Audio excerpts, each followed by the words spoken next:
1-year anniversary of the Zondo state capture report with very little to celebrate. Defending a futile mission, government goes on the defensive over the Africa peace trip. Those are the top stories. Remember to like and subscribe. This is Eyewitness News. Not an anniversary to celebrate. 1 year after the release of the final Zondo State Capture Commission report, little progress has been made in holding perpetrators accountable.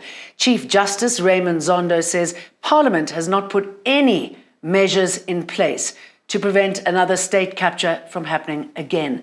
And the National Assembly hasn't implemented recommendations listed in the State Capture Commission reports. If another group of people were to do exactly what the Guptas did to pursue state capture, if another group were to do the same, Parliament would still not be able to stop. That is simply because I've seen nothing that has changed. The Council for the Advancement of the South African Constitution agrees, saying the National Assembly has failed to monitor and implement the Commission's recommendations. Same too with tackling the cadre system, an abuse raised by Zondo and ignored. This also happened today.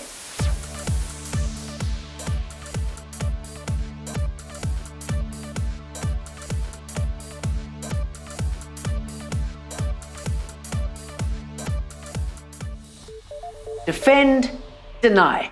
Minister in the Presidency, Kumbutso Ntshavheni, says South Africa did not breach security protocol when President Cyril Ramaphosa's security detail was grounded in Poland.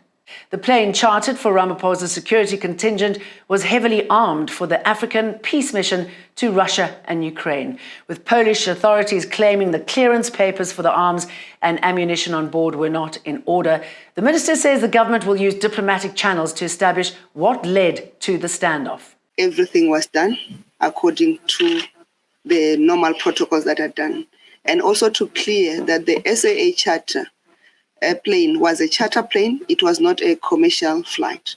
And the rules that apply on a charter plane, they will not apply on a charter flight. So they can carry whatever it's supposed to be carried by their delegation, which they are made aware that they are carrying. While the South African government has described the trip as successful, Ramaphosa still faces heavy scrutiny by opposition parties who believe the mission was futile and a waste of money.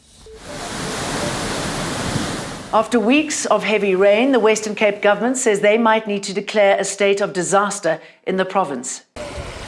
Parts of the Cape, including the Matsikama and Cape Winelands regions, have been hit hard by the recent storms.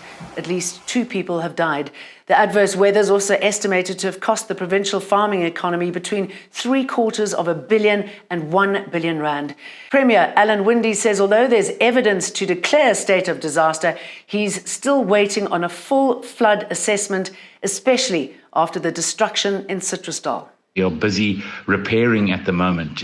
We still don't have access through to Citrusdal, so we are making sure that we are finishing that road. We are still opening passes every single day. The Kruger National Park has donated close to R2 million worth of lab equipment to the Bani Khoza High School in its borders. Teachers say the school's new science laboratory will help improve the performance of learners. The school was declared a Maths and Science Academy by the Department of Education in 2014 as a result of its stellar performance. The school's acting principal, Jennifer Mnisi, says the new lab will help the school return to its glory days after suffering a drop in grades.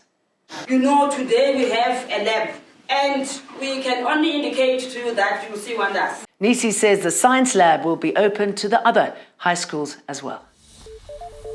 That's it. Thanks for watching. I'm Jane Dutton. Eyewitness News. In touch, in tune, and independent. For the latest, log on to ewn.co.za or ewn.mobi.